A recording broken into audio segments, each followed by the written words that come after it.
I find myself, majority of the time in a really happy place. I don't really look at reality. I just try to be in a place where I feel really good. And so now, I'm looking for a good feeling. We want to just ask you a question, all of you. So, did we make it sound to you like we want you to ignore reality and just find the feeling place and then just feel your way around? Or did you understand us to say, ignore reality because it's easier than to feel your way into the vortex, then you tune into the whole of who you are, and then you give your undivided attention to life? That's quite a different subject, isn't it? It is, yeah.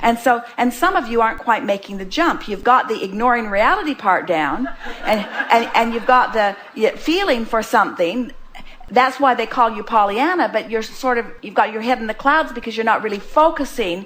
In other words, we want you to do it all. We want you to ignore reality long enough to get into the vortex, knowing that once you're in the vortex, that your undivided attention will cause you to then devour life. In other words, when you're conversing with someone who's tuned in and passionate about something, they're not ever accused of being Pollyanna. They're talking about future worlds. They're talking about dynamic things. They're talking about new technology. They're talking about new inventions. They're talking philosophy. They're talking about the best of life. They're talking about how life is good to them in this way and this way and this way and this way. Mm-hmm. We're not suggesting that you go to the vortex and then you sit over dinner and someone says, hi, how are you? And you say, flow and ease.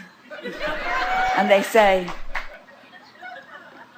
did you move into your new house? And you say, appreciation, clarity, blissful.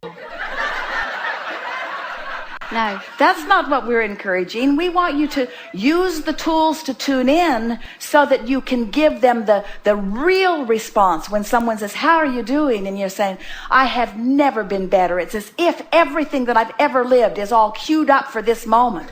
You'll give them a hair-blowing back experience, but they won't call you Pollyanna. Maybe that was the wrong choice. I've never felt better in my life. Everything's going my way. Abundance is flowing. Ideas are flowing. Books are flowing through me. People are coming everywhere. Anything I want, I can do or be or have. How are you? Check. They'll say check. Yeah. Okay. But they won't call you Pollyanna.